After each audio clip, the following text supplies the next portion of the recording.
think that on paper, like, we are like you're everything that I need. But like, I don't think that the attraction is fully there yet for me, to be perfectly honest. Okay, I know that's hard to hear, but okay, he told her though. And today we're watching This Marriage is Absolutely Painful to Watch. Personally, I feel like marriage is a beautiful but very scary thing. Not that it's because you're committing to a person, but you're committing to a whole lot of things that come with that. You are now more than responsible for another person, and if you're not ready to have no family, nigga, don't have. Especially how this reality show does it. Let's get straight to it. About 100 yards from my future wife, I really do hope that she is the woman that I prayed for. But I'm afraid that she could possibly be unattractive. This nigga is getting married to these shows, bro. This nigga is getting married to a woman that he doesn't know what she looks like. Bro, what are we talking? Look how bad this nigga's stressing. Look how bad he's stressing. I have to have that initial attraction.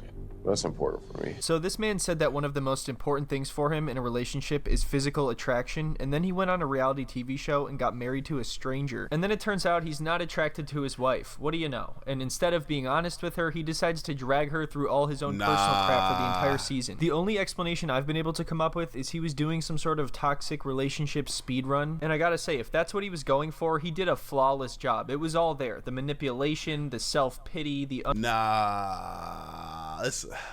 Bro, because it's like, just we talking about the marriage, the big M. Why don't we just, okay, no, this is not, I'm sorry. You're a great person, but physically, I just can't, I can't. I'm sorry. Let's hurt the feelings now. Unaccountability. His wife, Paige, came to this show for the experts to set her up with her true love, and they're like, the best I can do is toxic boyfriend starter pack. Chris, meet for the very first time, Paige. Nice to meet you. Nice to meet you. Chris, Paige's family and friends would like you to know a few things about Paige. What? Wait. Paige. Oh, wait, so they don't even know nothing about each other. Is Paige. Huh, well that tells us a lot. She is a risk taker, and so far, it's paid off. He's like, oh, cool, something I can ruin. Paige, there are some things that Chris's family and friends want you to know about him. He's well... That was nothing. She's a risk taker? Is she kind? On his way to building an empire. All right, right away, you'll notice there's going to be a lot of empire talk. You know, he's like obsessed with building an empire. And of course, when asked about it, it's always super vague. I don't know what the hell he does. It's like, I'm an empire guy. I'm in the business of empires. I build them. Take it easy, Darth Vader. That usually just means they traded an NFT a couple years ago or something and then like lost $150 in crypto. And then they changed their Instagram bio to entrepreneur. Chris likes nice things, which means tailored suits. Okay. Name brand shoes. Non-fungible tokens. Clothing. Luxury car. You get the point. Right. But also, he wants to make sure that you don't just like him for these things, even though they're one of the first things he mentions when it comes to his personality. When they introduced Chris, he said that he was tired of dating women that only cared about his money, but then that's like all he talks about, and it's the first thing that he goes to. I was like, does he even think I'm attracted? You look beautiful. Like, the dress is fire, yo. You like it? The dress is fire, yo. This is bad. I hate that she has to go through this. Yeah, swag. She's beautiful. But she signed up for this. No, did he just say swag? I must say, that dress is simply fire. If you could like measure that dress in terms of like quantifiable heat, then I think it would be very high up on that chart. You know what's crazy? What? Your infinity sign. I actually have one. You tattoo? can't see it. Yeah. That's crazy. Yes. What's an infinity stone? Isn't that Thanos thing? Yeah, that big purple guy that collects the fruity pebbles. You got a tattoo of that guy? That's awesome. Yeah, no, that's not what I'm talking about at all. So I'm an entrepreneur, so. You're an entrepreneur. What do you do? Entrepreneurial things. I'm the youngest black franchise owner of a particular brand in Atlanta, and I should be closing on my first house next week. So I flipped Really? property. What? He's now, yeah. Now, normally I would say great, that's good for him, but as you will see, this man is constantly lying about things. You might think that in this video I'm being a little bit harsh on this guy. You know what? So, because if you, whatever you're doing, it's like, if you do it, it's very clear. This was like, I still, okay, he kind of seemed like he cleared it up at the end, but his first crib. So what have you been doing? So far he doesn't seem so bad. What's the big deal? Oh, just wait. In this next part, he talks about a tattoo that he has, and this really is the first sign that everything is going to be a total disaster. It's a cross with a crown, King Jesus. Let me see. That's dope. That looks fresh. It is fresh. When did you get it? A couple days ago. Oh. Why did you get that? What inspired you to get it? To be perfectly honest with you, last year, me and my ex, we got our names tatted on us. Last year.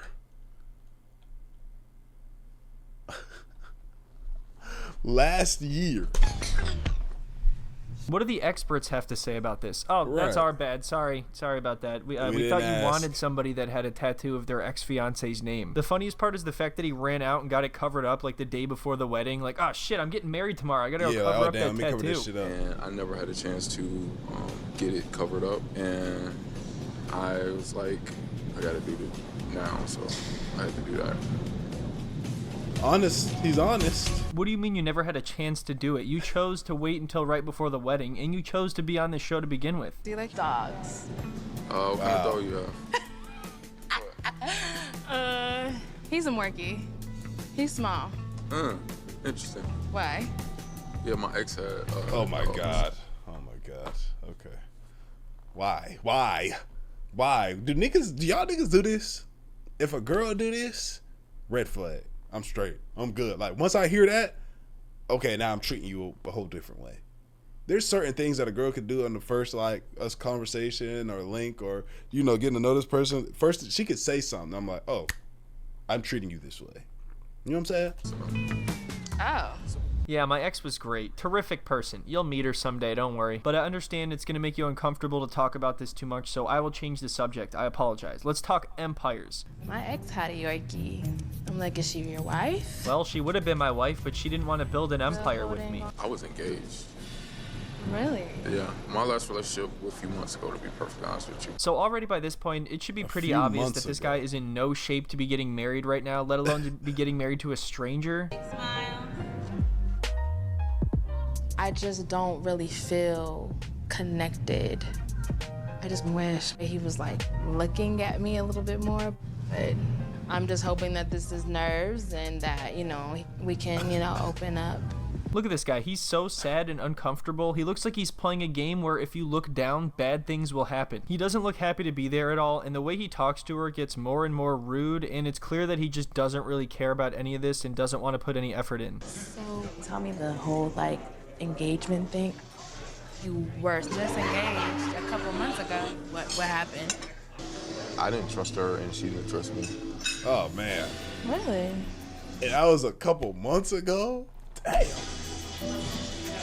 When I felt like I didn't have her undivided attention, I did have my friendships, you know what I'm saying? Because I felt like I was missing companionship. What? So he didn't have his ex's undivided attention? That's part of why he broke up with her? That doesn't sound like a good sign. And then he says he was missing companionship, so he had a lot of friendships, which makes me think that they weren't just friendships. Absolutely, yeah, that's what he's saying.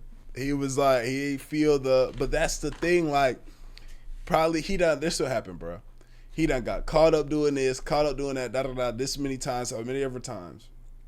Shorty started, like, at first, at one point, she probably was doing that, but then she started falling back, like, yo, this nigga, And so, instead of, like, reinstilling the trust and the times that she forgave, like, look, this is how I'm changing out, and doing that, she also just kind of started falling back as well. And depending on the type of woman, she stepped out, you feel me?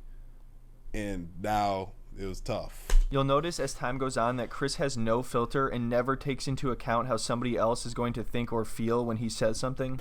I don't have any baggage. I don't have no kids or nothing. That is hilarious. You know, I am going to be honest with you about my shortcomings. Tell you what my weaknesses are. My ego used to be bad, but I don't really have a big ego. Sure. I try to learn from each relationship. I got a bad ego. So.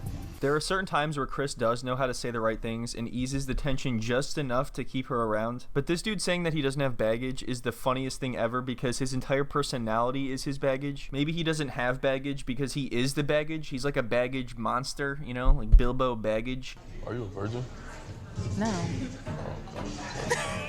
Are you a virgin? Hold on. I'm sorry. I was sending this message back to my girl. Are you a virgin? The better question probably would have been, I don't know, if you're gonna ask that. I mean, it is your woman, it is your wife now. How many partners, sexual partners, have you had? Baggage because he is the. No. What made you think that? No, I was just asking. I don't know. As you can see, this man is very romantic. He knows how to be quite smooth. You know, all they've really talked about so far is just his personal crap and then like what she does for a living, and that's about it. He hasn't asked anything about her personality or her interests. Do you have a high sex drive? Do you have a high sex drive? Fuck, bruh. Damn. There's so many other questions like we need to be figuring out right now. Do you have a high sex drive? Because I be fucking. I'm not gonna answer that question. You can't. I've answered every question you've asked. Yeah, well, her questions were normal, not insane. Now, maybe he thinks just because they're actually married, he can just jump right into asking very personal questions, where I think that you should actually build a relationship and a connection first. And it's especially off-putting how cold and inconsiderate he is. And maybe just figure that out, because in no relationship have you ever, any nigga watching right now, ever just been like, hey, by the way, you got a high sex drive? When you first meet? In this situation, not only you are just the questions wildly inappropriate, but he out. doesn't even seem to realize how she could be uncomfortable by it. Are you on contraception? Wait, what is it? No. God damn it, these experts don't get anything right. I ask for somebody who's on contraception and somebody who will watch Empire Strikes Back with. Wait, what is contraception, y'all? Contraception? What's that? Contraception. The deliberate use of artificial methods or other techniques to prevent pregnancy. Oh, I'm tripping. Oh, wow, I thought it was contraceptives. I'm tripping. My bad. That nigga said, what? Yeesh. With me. Those are my two demands. This evening, I'm a proud father. All right, settle down. You know, I was sitting in my seat and I began to think about my son. He didn't even say anything yet. Why is he laughing? He was 9 years old. Him and his brother Corey, they started their own first business.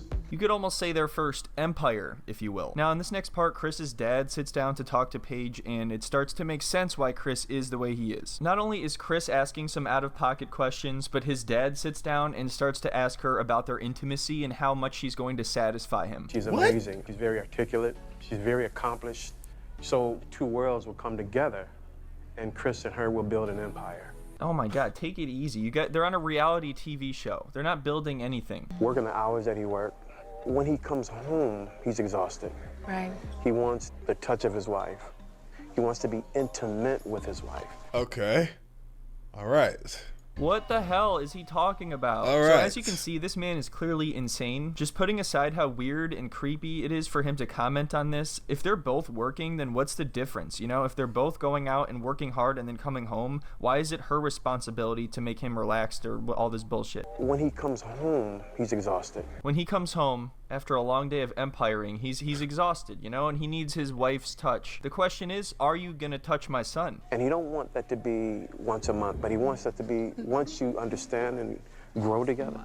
He wants Look how the mama moving. to be pretty consistent, you know? I mean, because after Why are we having this conversation instead of me and Chris? Because I get it, bro. After a long day's work, you know what I'm saying? You want to come home food, you know what I'm saying? Clean crib, and you want your girl to be ready, pants down, ready to fuck, suck, whatever. Right? That's just every nigga's dream. But we have to take a step back. Some people, they live that reality. right? I don't know how some people do, whether they demand that person, whatever, you do this and that, and then a woman just go like that, right? But we also have to remember the real world as well, right? A lot of women also get tired, also have fatigue. It's good to now these are things that, you know, you can show that you want, and then and they'll get done for the most part. But expecting perfection too often is when you start looking at this person like, yo, what the fuck? You feel me? There be them days where she gonna come through, you gonna come home clean, whatever, because you know that's what she knows that you value.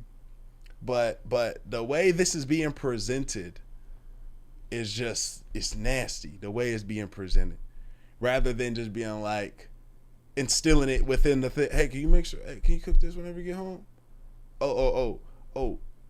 Can you make sure these things are done? This shit is clean. And then you move into the intercourse, whether she might be feeling like it that day or she not.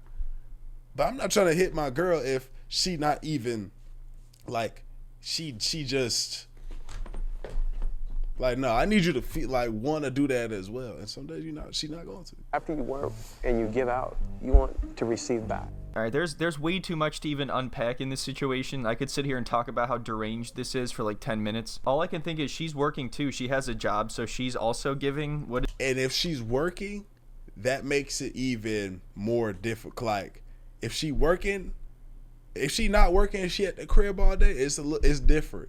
You know, hey, these things got to get handled because, you know, I'm moving around. I'm taking care of business, take care of the kids, you feel me? But like, and you working too, so we both working, you know what I'm saying? And then now when I get back, I'm also supposed to do, like, bro, let's have a good relationship with our women, bro. What is really the difference here? Is it because he makes more, if that's even true? I think this guy has a really messed up view of what intimacy in a marriage is supposed to look like. He's not talking about it like it's a mutual thing that two people decide to do because they love each other. He's essentially saying that it's the wife's responsibility to give, and since the husband gives in other ways by working, in this instance, he is the receiver and he's the one who takes. It's not like a mutual thing they both do. In this next part, Chris talks to all of Paige's bridesmaids, and it goes as poorly as you would expect. So Paige is different from the type of women that I'm used to. You know? So like, what are the type of women you used to? The opposite of Paige. Friends finna get on this nigga ass. Like the real prissy girls, pretty girls, but you fronting everything, you paying for everything type thing. Oh, okay. Oh, so you've never dated someone that's like at your level, like? No. He's only dated people on his level. Don't level him up right here. He doesn't deserve to be leveled up. He's still stuck in the undead asylum. Again, you'll notice him complaining about his past relationships, saying that the women were shallow or superficial or something like that, and that they were only interested in his money. But then that's the first thing you say in your wedding vows, bro. Like, what do you expect? You know, that makes you seem pretty materialistic, which is fine if that's what you want to be, but that means you're probably going to gravitate towards those kinds of relationships whether you realize it or not. I enjoyed our conversation the first time after we said I do. Paige, she is probably the woman that I need, but not the woman that I wanted. Wanted versus needed, like, explain that to us. I think on paper, like, it's there, but marriage is more than just careers and money, you know what I'm saying? Trust me, I know that marriage is a lot more than careers and money. I know a lot of niggas been through this situation and never settle. I'll say that. Now, that's one thing. I'll say never settle. Make sure you're the girl that you need and the girl that you want. You know what I'm saying? There's also take sex. some time. So at this point, it starts to become more clear that he doesn't really like Paige and isn't attracted to her, which it seems kind of odd. I don't know why he tries to act like he's out of her league. At one point, he says that he's not sure if he's decided he's going to sleep with her or not, as if it's just a given that she wants to, and he hasn't considered her desire at all in the situation. Oh my God. I'm not 100% attracted to her. Like, when I saw her initially, it was like, this is different from what I'm used to. But it doesn't mean that that's just because that's what I'm not used to. He's saying that as soon as he saw her, he's like, oh shit, this is not what I'm used to. What is that supposed to mean? It seems like he's saying that he's used to women that are more attractive, and it's insane because the show basically set him up with someone who is successful, mature, and beautiful, and he's like, this sucks. No, I think that she's beautiful in her own way. I think that she's beautiful. She's in not her your own way. type. Why do you have to add the in her own way part? Like, that doesn't... Come on, dude. Here's where things start to get really bizarre. So they go back to their room, and they actually have a pretty good night together. It seems like for the most part, they're getting along. Then it is revealed the next morning that they did indeed consummate the marriage multiple times. According to Paige, they both woke up around 8:30 or 9, and Chris went to get breakfast for both of them and then disappeared for like 3 hours, and she didn't know where he went. She eventually found him just wandering the halls of the hotel, and then he informed her that he had a panic attack and had to just get away. How are you doing? A little confused. What are you confused about? We just went MIA. So, He's also one of those people that's going to constantly pretend to not understand what's going on. Like, oh, what are you confused about? I don't know, dude. You just disappeared for 3 hours. on the way down to get menus, had a panic attack. Look at his nickname, Blessed. Is that how you say it? I don't know. I don't know how to pronounce the $sign. So yeah, he had a panic attack while he was going to get the breakfast menus. And wait till you hear his reason for the panic attack. I'm still not all the way good. So what is exactly troubling you, I guess? So to be perfectly honest with you, like, I think that on paper, like, we are like you're everything that I need. But like, I don't think that the attraction is fully there yet for me, to be perfectly honest. Okay. I know that's hard to hear, but okay, he told her though. Okay. Now keep in mind that they have already been intimate multiple times, and then he decides to tell her this. Oh, they done fuck. Hey, nah, this nigga ain't shit, fool. Hey, this nigga ain't shit, fool. Hey, mate. Oh, man. Hey, this nigga ain't shit, fool. He should have did that. The next day. But yeah, we're supposed to sit around and feel bad for Chris because he had a panic attack about not being that attracted to her. At no point does he ever consider how this might make her feel. That's what has had me panicking. Like what the you know? Dude, I can't hear anything. Enough with the vocal fry. If he had that conversation with me last night before we even touch, kiss, whatever, I would have been at peace with that. I am so confused. I've never been with a man who wants to have sex multiple times that didn't desire me or didn't find me attractive. This is hopefully the time where you realize, oh, you were not too tough on this guy at all. If anything, you've been taking it easy on this guy. Like she said, it would have been one thing if he was honest with her from the start. I don't think anybody can necessarily blame somebody for... I don't think she should have gave that shit up that early, though. I know we just got married, but nigga, we don't know each other. Not being attracted to somebody if they can't control it. At the same time, you're signing up to get married to a stranger, so it's a given that you're going to have to accept some flaws or some unexpected things. But she is the one who has been dealt the shit hand in this situation, and he does not seem to understand that at all. And I know looks are subjective, but man, I really don't understand this. I feel like he is the one that's reaching. So on this show, it's normal for them to have breakfast with their spouse's family the next morning. And at this breakfast, Paige tells them that she's confused by the mixed messages and the fact that they were intimate, and then he said he wasn't attracted to her. Now, they do see it from her point of view a little bit, but obviously are also pretty quick to defend Chris. And of course, then, what do you know? Chris uses this as an excuse to get upset with her for revealing their personal details or whatever. What the fuck? This nigga's crying? What's up with niggas? Why are you crying? So she just walks in and she sees him with his head down pretending to cry, and she's like, ugh, again with this shit? Really?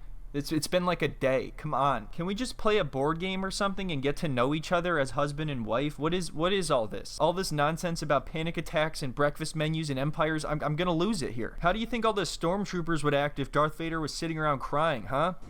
So what bothered me the most was I ain't never talked about my sex life as an adult with my parents. It was weird. Dude, you're dead. So you started crying, and your father, dead ass, was like, hey, make sure you fuck my son.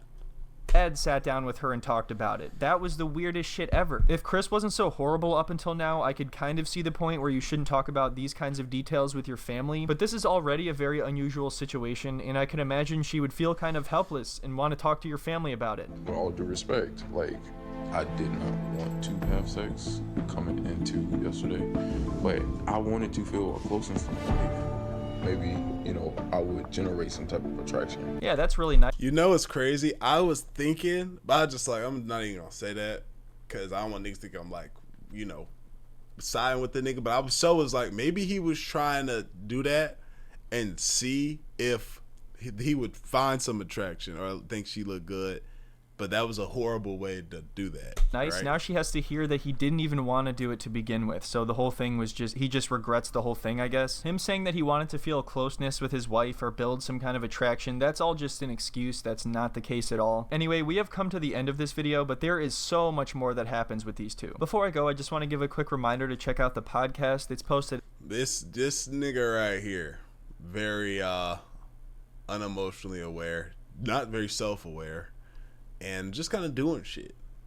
And it's crazy that, you know, but I mean, these are the type of people I would expect to do stupid ass shows like this. That being said, man, if you like videos like this, I kind of brought 2 different videos to the channel today. Let me know if y'all like this video. There's a whole plethora of videos from this guy right here. Shout out to him. Like the video, sub up, comment up, binge recipes on the channel, man. And we gone. Did he let do it?